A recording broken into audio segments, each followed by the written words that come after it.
Hello everyone, welcome back to my YouTube channel unfold learning. और आज मैं लेकर आई हूँ आपके लिए एक और solution video from ICSE class 8 let's practise mathematics from green earth publication, जिसका chapter 11 direct and indirect proportion की एक्सरसाइज 11.2 आज हम सॉल्व करेंगे। और इस एक्सरसाइज की प्रीवियस एक्सरसाइजेस और बाकी के चैप्टर्स भी आप देख सकते हैं अगर आपने मिस कर दिया है तो। I have provided link in the description box of this video, जहाँ पर प्लेलिस्ट बनाकर सारे सॉल्यूशंस प्रोवाइडेड हैं। तो आइए स्टार्ट करेंगे हम in direct proportion from exercise 11.2। So in direct proportion का मतलब क्या है होता है, पहले हम ये जान लेते हैं। मान लीजिए हमारे पास दो क्वांटिटी हैं, एक x और एक y, जिसमें कि हम अज्यूम कर लेते हैं कि x क्वांटिटी है से नंबर ऑफ वर्कर्स, ठीक है, जो फील्ड में काम कर रहे हैं। अब अगर हम कहें कि नंबर ऑफ वर्कर्स जितने ज़्यादा होंगे उतनी जल्दी हमारा काम हो जाएगा, मतलब ज़्यादा वर्कर टाइम कम, ठीक है ना। यहाँ पर हम लिख रहे हैं टाइम टेकन। तो अगर हमारे पास से 6 वर्कर्स हैं, उनको कितना मिनट लगता है? 80 मिनट लगता है काम करने में, ठीक है। 80 मिनट्स इसको लगते हैं काम करने में। तो अगर 5 वर्कर्स होंगे तो कितना टाइम लगेगा, ठीक है ना। तो जितने ज़्यादा वर्कर्स होंगे उतना ही टाइम कम लगेगा, या जितने कम वर्कर्स होंगे उतना ही ज़्यादा टाइम लगेगा, है ना। तो इस टाइप के क्वेश्चंस जहाँ पर एक क्वांटिटी दूसरी क्वांटिटी के रिस्पेक्ट में इंक्रीज या डिक्रीज हो रही है, मतलब x अगर इंक्रीज हो रहा है तो y डिक्रीज हो रहा है, और अगर x डिक्रीज हो रहा है तो y इंक्रीज हो रहा है। इसी तरीके से एक पार्टी में कुछ बच्चे आए हैं बर्थडे पार्टी में, और उनको हमें टॉफ़ियाँ गिफ्ट करनी है, ठीक है ना। तो अगर कम बच्चे होंगे, जैसे कि 2 सिर्फ बच्चे आए हैं और हमारे पास 20 टॉफ़ीज़ हैं, तो वो हम 10-10 दोनों में बांट पाएंगे, ज़्यादा टॉफ़ीज़ मिलेंगी। कम बच्चे होंगे तो अगर 4 बच्चे आ जाएं तो उनको हमें इक्वली डिस्ट्रीब्यूट करना होगा 20 टॉफ़ीज़ को, तो उनको कितनी मिलेगी? 5-5-5-5 टॉफ़ीज़ मिलेंगी। मतलब जितने ज़्यादा चिल्ड्रन उस पार्टी को अटेंड करेंगे उतनी ही कम टॉफ़ीज़ उनको मिलेंगी। तो ये क्वेश्चंस हो गए आपके इनडायरेक्ट प्रोपोर्शन के, ठीक है। इनडायरेक्ट प्रोपोर्शन में हम क्या करते हैं, जो प्रोडक्ट होता है दोनों ही क्वांटिटीज़ का, मतलब x इंटू वाई, ये सब में इक्वल होता है।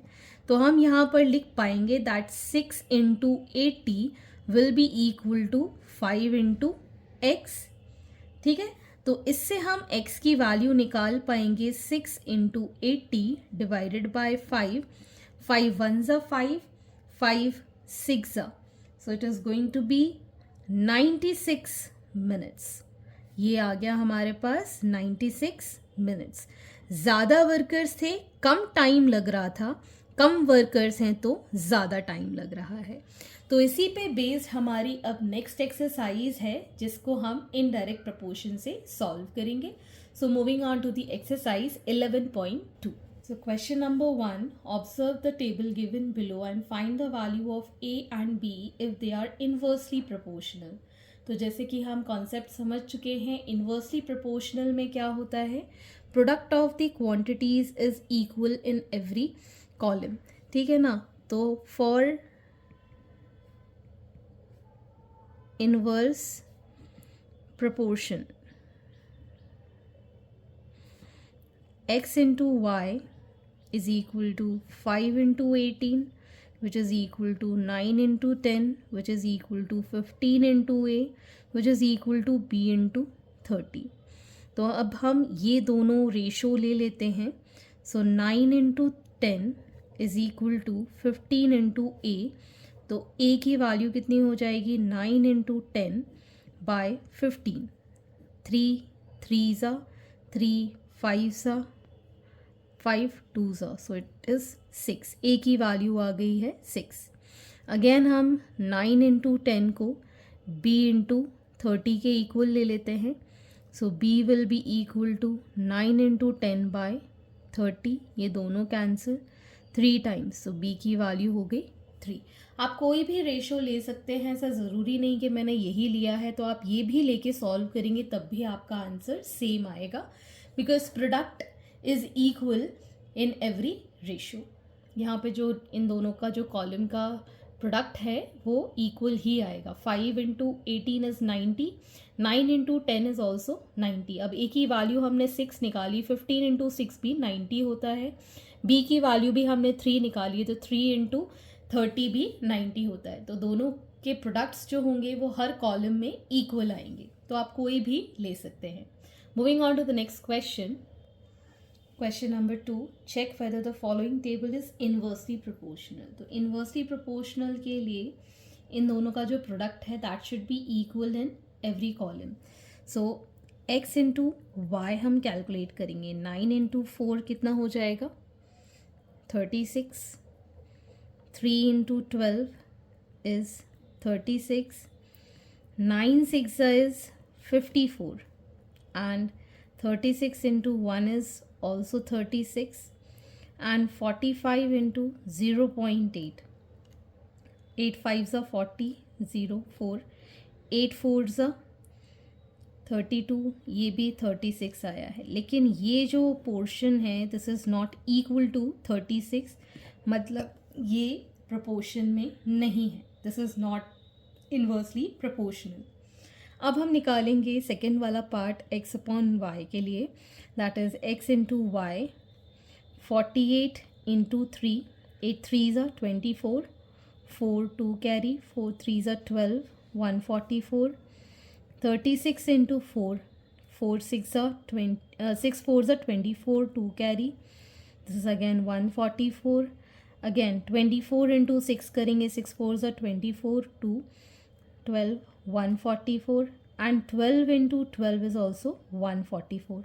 तो इसमें सारे आंसर्स सेम हैं, सो it is in inverse proportion. ठीक है, अगर सारे आंसर्स मैच कर रहे हैं that means it is inversely proportional, और अगर एक भी आंसर मैच नहीं कर रहा है that means it is not inversely proportional.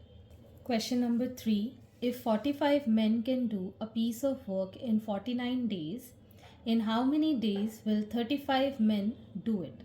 तो मतलब जितने ज़्यादा लोग होंगे, मतलब जितने ज़्यादा मेन होंगे उतना जल्दी काम हो जाएगा, उतना कम टाइम लगेगा, और जितने कम मेन होंगे उतना ज़्यादा टाइम लगेगा. मतलब अगर मेन ज़्यादा हैं तो डेज़ हमारे कम लगेंगे, अगर मेन कम हैं तो डेज़ ज़्यादा लगेंगे. तो ये इनवर्स प्रोपोर्शन का क्वेश्चन है. तो हम यहाँ टेबल बना लेते हैं सबसे पहले, और यहाँ हम लिखेंगे first column number of men के लिए, second column number of days मतलब टाइम के लिए. नंबर ऑफ मेन है 45 फॉर 49 डेज, एंड हमें नंबर ऑफ मेन गिवन है 35, नंबर ऑफ डेज हमको फाइंड करना है. So let the number of days be x. तो इन्वर्स प्रोपोर्शन के लिए हम क्या करेंगे, 45 into 49 will be equal to 35 into X. तो x will be equal to 45 into 49 by 35. 7 7s are 7, 5s are 5, 9s are 45, 9 7s are 63 days इनको लगेंगे.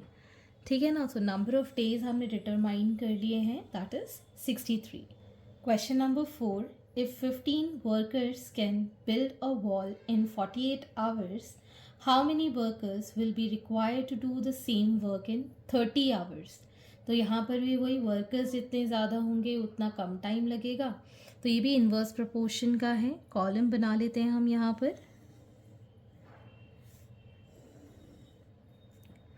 Number of workers और time in hours.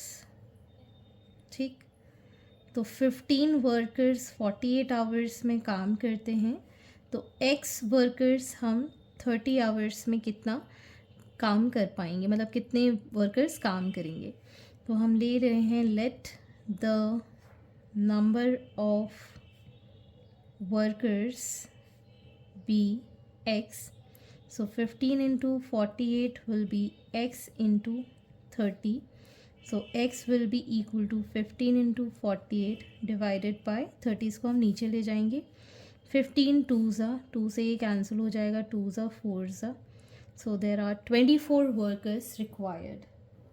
Question number 5. The farmer has enough food to feed 20 animals in his cattle for 6 days.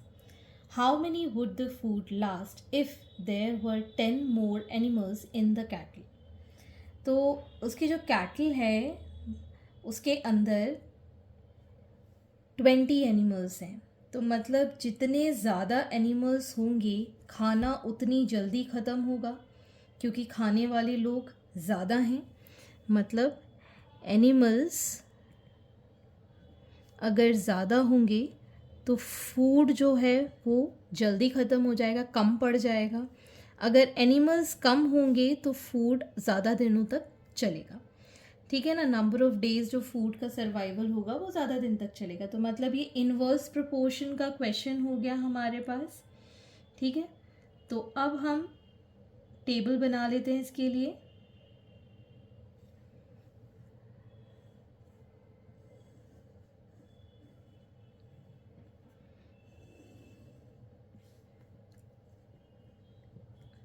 Number of animals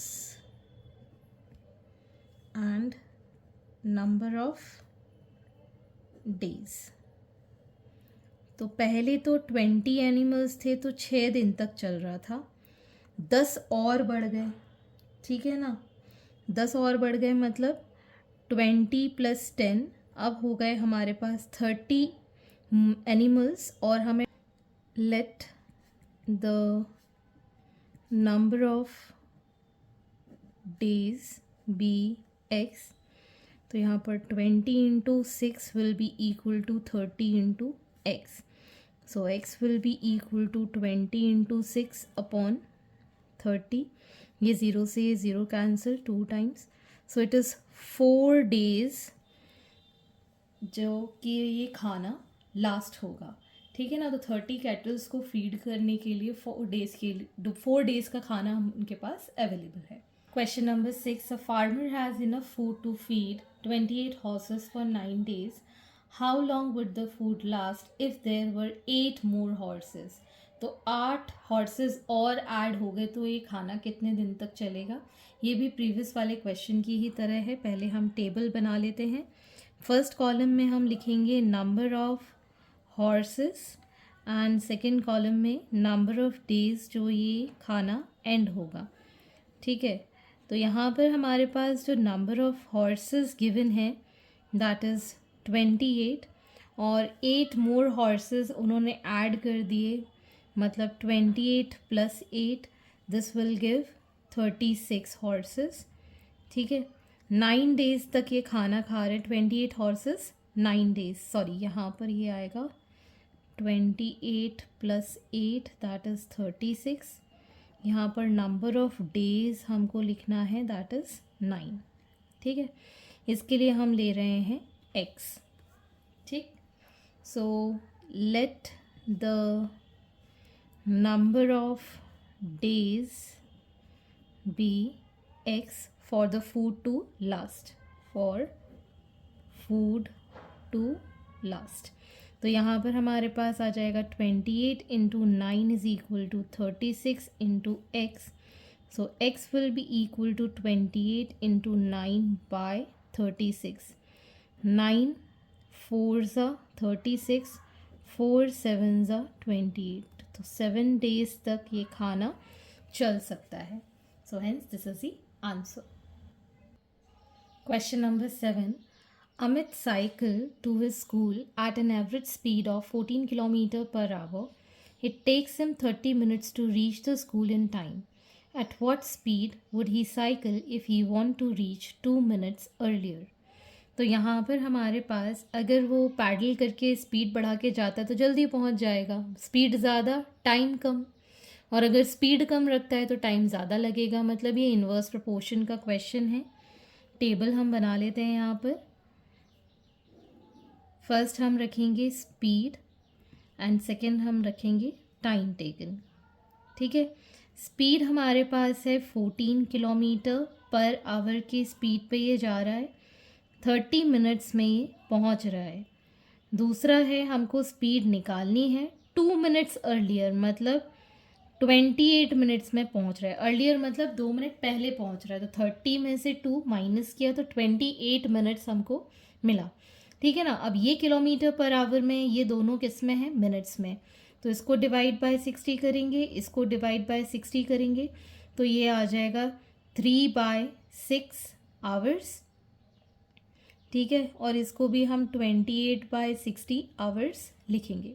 ठीक है, तो हम यहाँ पर इसको ले लेते हैं। Let the speed be x, तो 14 into 30/60 is equal to x into 28/60. So x will be equal to 14 into 30/60, ये 60 इसके साथ मल्टीप्लाई हो जाएगा, 28 नीचे आ जाएगा, 60 से 60 cancel, 14 2s are 28, 15 times cancel, तो x की वैल्यू आ गई 15 किलोमीटर पर आवर की स्पीड से उसको जाना पड़ेगा। So hence these are the solutions and I hope आपको मेरे सॉल्यूशन वीडियो ज़रूर पसंद आ रहे होंगे।